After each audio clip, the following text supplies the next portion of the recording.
फिर अगली जो पर्सनैलिटी है वो ये है कि जिसे हम कहते हैं मैकेविलियन पर्सनैलिटी या मैकेविलियनिज्म पर्सनैलिटी भी कहते हैं। अच्छा, इस पर्सनैलिटी की सबसे बड़ी खूबी है, सबसे, मैं खूबी का मतलब ये है कि ट्रेट मैं कह रहा हूँ, खूबी का मतलब ये यहाँ पे मतलब ये नहीं कि कोई अच्छा काम है, ठीक है। तो सबसे जो बड़ा इनका ट्रेट होता है, ये अपना पर्सनल गेन प्रायोरिटी पे रखते हैं। यानी कि ये कहीं नुकसान नहीं होने देते। और ये बड़े इंटेलिजेंट लोग होते हैं, यानी कि इतनी स्ट्रेटेजिक अप्रोच इस्तेमाल करते हैं कि किसी को नुकसान पहुंचा के अपने आप को ऊपर लेके जाना। चाहे वो उसमें धोखा दे रहे हो, किसी को डिसीट कर रहे हो, किसी को मैनिपुलेट कर रहे हो, किसी की डिसरिस्पेक्ट कर रहे हो, ठीक है। तो ये ज्यादातर पर्सनैलिटी जो है वो कंपेटिटिव सेटिंग में, जिस तरह कोई कंपटीशन हो रहा है, स्टूडेंट्स आपस में हो सकते हैं, ठीक है। तो किसी तरह आपने अक्सर क्लासेस में स्टूडेंट्स ऐसे देखे होंगे जो अपने अपने मार्क्स के लिए, अपने नंबर लेने के लिए, हो सकता है किसी को इतनी ज्यादा तकलीफ पहुंचा दें, किसी का इतना नुकसान करवा दें, ठीक है। तो वो तरह तरह की स्ट्रेटजीज जो है वो यूज करते रहते हैं। यानी कि किसी की ऐसे ही एक आप जो है वो, एक एक बच्चा बहुत टॉप कर रहा है, आप उससे आगे जाना चाहते हैं, तो आपकी सोच है आप उसको किसी से लड़वा दो, दैट्स ऑल, वेरी सिंपल। उसको कहीं से निकलवा दो, उसका कोई हॉस्टल में इशू क्रिएट करवा दो, ठीक है। तो इसी तरह, या उसको इस ट्रैक पे लगा दो, उसको नशे पे लगवा दो किसी तरह। तो ये डिपेंड करता है कि सिचुएशन क्या है, और सिचुएशन में ये लोग उस बंदे के साथ क्या क्या कर सकते हैं। इसीलिए आपने सुना होगा, जब भी आप प्रोग्रेस कर रहे हो ना, तरक्की कर रहे हो, तो लोगों से शेयर ना करें चीजें। क्योंकि जब आप शेयर करते हैं, तो अगर डार्क पर्सनैलिटीज को आपकी इन चीजों का पता चलता है, तो उनके अंदर एक जेलसी क्रिएट होती, तो वो किसी हद तक भी जाके आपका जो सारा जो है सिस्टम है वो खराब कर सकते हैं, ठीक है। क्योंकि वो चाहते हैं कि हम ही ऊपर रहें, हमारे हमसे ऊपर कोई आगे ना जाए। तो ये ज्यादातर ये वाली जो पर्सनैलिटी है, ये आपको पॉलिटिशियन में नजर आएगी, सेलिब्रिटीज के अंदर नजर आएगी, ठीक है। अब आप इधर इधर देखें ना, करंट अफेयर देखें, तो आपको कुछ वाकये ऐसे नजर आएंगे जहां पे ये मैकेविलियन पर्सनैलिटी का कहीं यूज हुआ है और उन लोगों को नुकसान पहुंचा है, ठीक है। और ये ज्यादातर आपको मैं बता रहा हूँ, मीडिया, बिजनेस से रिलेटेड, जॉब से रिलेटेड, तो ये लोग करते रहते हैं, ठीक है। किसी का नुकसान करवाने के लिए, किसी की रिप्यूट खराब करने के लिए, ठीक है। अक्सर आपने देखा होगा कि किसी का बिजनेस ऊपर जा रहा हो ना, तो लोग उसके बिजनेस को खराब करने के लिए तरह तरह की स्ट्रेटजीज अपनाते हैं। तो जिस तरह पिछले दिनों में मैं एक देख रहा था, एक बड़ी फेमस बेकरी है पाकिस्तान में, तो वो सोशल मीडिया पे आ गया कि उस उनके केक के अंदर ना एक लेजर्ड नजर आ रही है। और केक काटने के बाद जो लिजर्ड नजर आई ना, तो उन, अब कॉमन सेंस की बात है कि जो लिजर्ड नजर आती है ना, तो वो बिल्कुल सही होती है, यानी ऐसी बिल्कुल सही लिजर्ड है, केक में से निकल तो आई। अब लेकिन किसी ने ये नहीं सोचा कि यार, जब आप केक को बेक करते हैं, तो लिजर्ड के ऊपर कोई फर्क आना चाहिए, कोई उसकी स्किन जलनी चाहिए, या उसमें कुछ होना चाहिए। तो और वो भी बात है कि आप एक केक बना रहे हैं और उसमें इतनी बड़ी लिजर्ड आ गई, आपको पता ही नहीं चला, क्योंकि केक में आप रोल कर रहे होते हैं, केक बनाने का जो प्रोसेस जानते हैं उनको पता होगा कि वो कोई बाल तो आ सकता है, लाइक कोई एक छोटी सी मक्खी या कोई इंसेक्ट छोटा सा आ सकता है, लेकिन लिजर्ड का आना कुछ समझ में नहीं आ रहा था। तो अब वो स्ट्रेटेजी किसी ने अपनाई होगी कि लाइक लोग इस बेकरी का केक ना खाएं, क्योंकि वो एक बंदा चाहता होगा कि यार हम ऊपर ही रहें, कोई हमसे ऊपर ना जाए।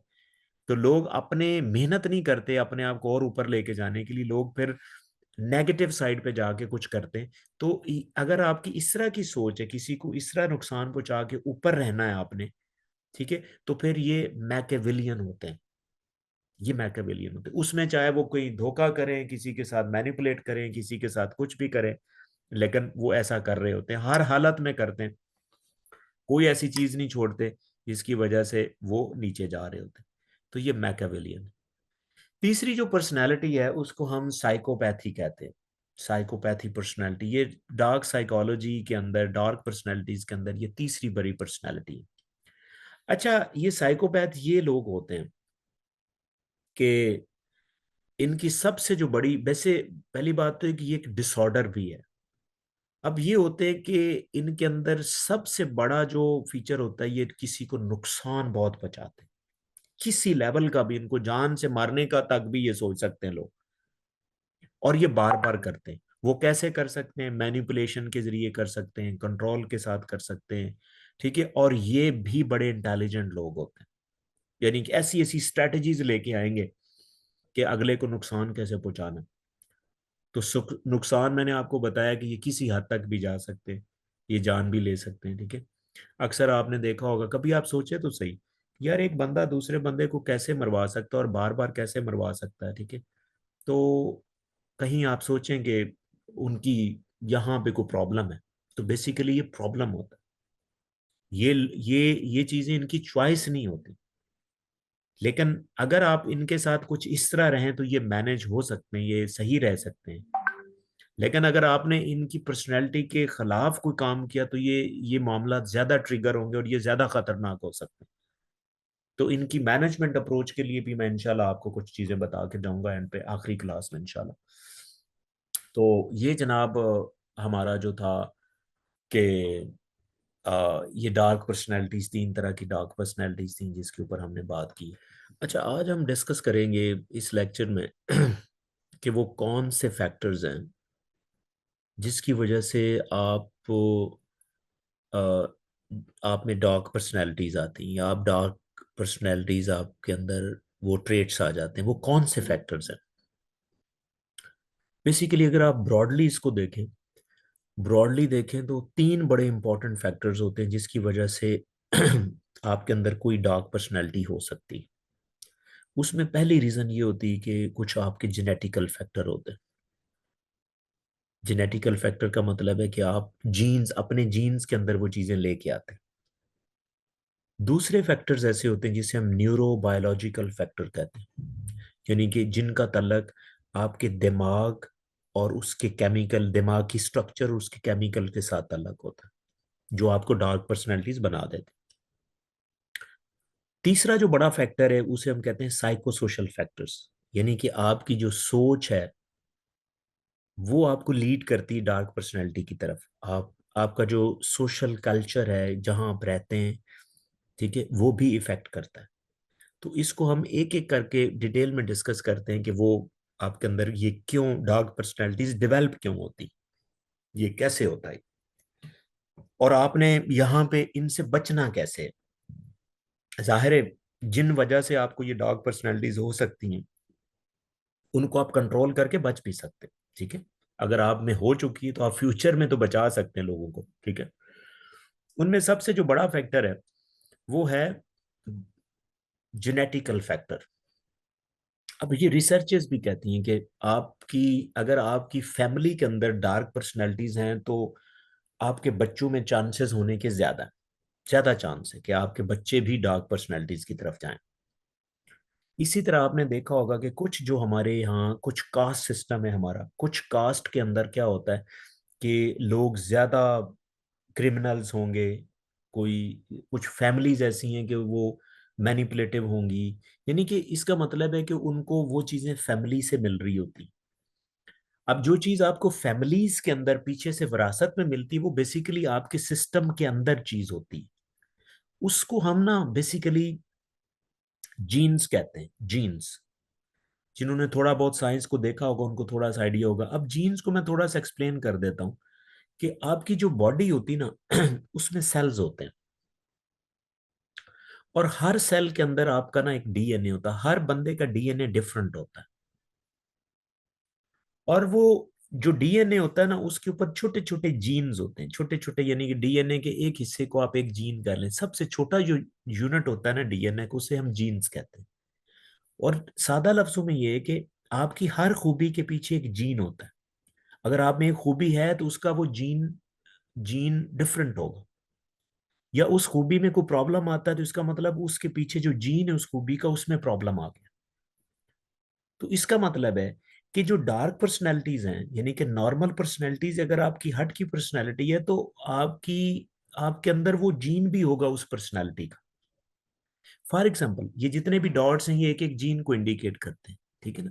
हर जीन एक एक खूबी के लिए, हर जीन जो है वो एक एक खूबी के लिए फर्ज करें एक एक एक जीन ऐसा है जो आपको आपकी हाइट लंबी देता है। अगर वो लंबी हाइट वाला जीन है तो आपकी हाइट लंबी होगी, वो आपके कंट्रोल में नहीं, क्योंकि वो आपको चीज विरासत से मिली। अब जाहिर है जब आप शादी करते हैं तो शादी में ये होता है कि जो आपके बच्चे पैदा होते हैं, आपका बच्चा दोनों पेरेंट्स से जीन्स लेके आता है, यानी कि हाफ उधर से हाफ उधर से। समटाइम समटाइम ये होता है कि अगर पेरेंट्स में जो फादर हैं उनकी भी थोड़ी सी डार्क पर्सनैलिटी है, फर्स्ट थोड़े से ट्रेट है, और मदर के भी हैं, तो आप में ज्यादा चांसेस होंगे कि आपके अंदर ये ट्रेट्स आए। अब ये एक फैक्टर है। अब जीन्स फर्ज करें बहुत से जीन्स जो हैं वो आइडेंटिफाई हो चुके हैं। फॉर एग्जांपल ये एक जीन है जिसे हम MAOA जीन कहते हैं, यानी कि इससे बनता है मोनो अमीन ऑक्सीडेज ए जीन, ये जीन का नाम है। इसको हम वैरियर जीन्स भी कहते हैं। अब ये वो वाला जीन है कि जिस बंदे के अंदर ये डिस्टर्ब हो जाता है, अगर आप ये पिक्चर में देखें, मैं आपको दिखाता हूं, ये वो वाला जीन है। ये ये जीन नॉर्मल है, जिसे हम हाई लेवल, यानी कि जब ये येलो नजर आ रहे हैं ना आपको, येलो इंडिकेट करते हैं कि मोनोमीन, ठीक है, ये जो वेरियर, ये जो मोनोमीन ऑक्सीडेज ए जीन है, ये हाई मिकदार में होता है आपके DNA के अंदर। अगर ये ज्यादा है तो इसका मतलब है आपकी नॉर्मल पर्सनैलिटी। अगर ये वाला जीन्स आप में कम हो जाता है तो इसका मतलब ये वैरियर जीन्स हो गया है, इसका मतलब इसमें कमी आ गई है, जिसकी वजह से क्या है कि आपके अंदर ये डार्क पर्सनैलिटीज डेवलप हो गई। अब फर्ज करें ये बंदा जिसके अंदर ऑलरेडी ये जीन कॉम्प्रोमाइज्ड है, तो ये जब शादी करेगा तो अपने बच्चों को भी ये इतनी ही क्वांटिटी देगा इन जीन्स की, तो उनके साथ भी ऐसा होगा। तो ये आपके कंट्रोल में नहीं। हाँ, ये आप कर सकते हैं कि अगर आपके अंदर थोड़े से इस तरह के बिहेवियर है, या आपका ये जीन्स का, एटलीस्ट आपका जो पार्टनर है वो आप जैसा ना हो। अगर वो भी आप जैसा हो गया ना, तो बच्चों के अंदर वो ज्यादा चांसेस होंगे कि उनकी ये पर्सनैलिटीज डेवलप। तो इस तरह अगर आप काउंसलिंग करके अपनी मैरिज भी इवन प्लान करते हैं, तो इसको बेसिकली हम जेनेटिक काउंसलिंग कहते हैं, कि आप जीन्स को देखते हुए, DNA को देखते हुए आप कहाँ पे अपना रिलेशनशिप डेवलप करेंगे, आपकी अगली लाइफ जो है वो बेहतर हो। तो ये this is called genetic counselling, ठीक है। तो एक तो ये इसकी रीजन होती है, जीन्स रीजन होती हैं, जो आ, हमारे कहीं किसी हद तक तो बस में हो सकते हैं, लेकिन समटाइम नहीं भी होते, ठीक है।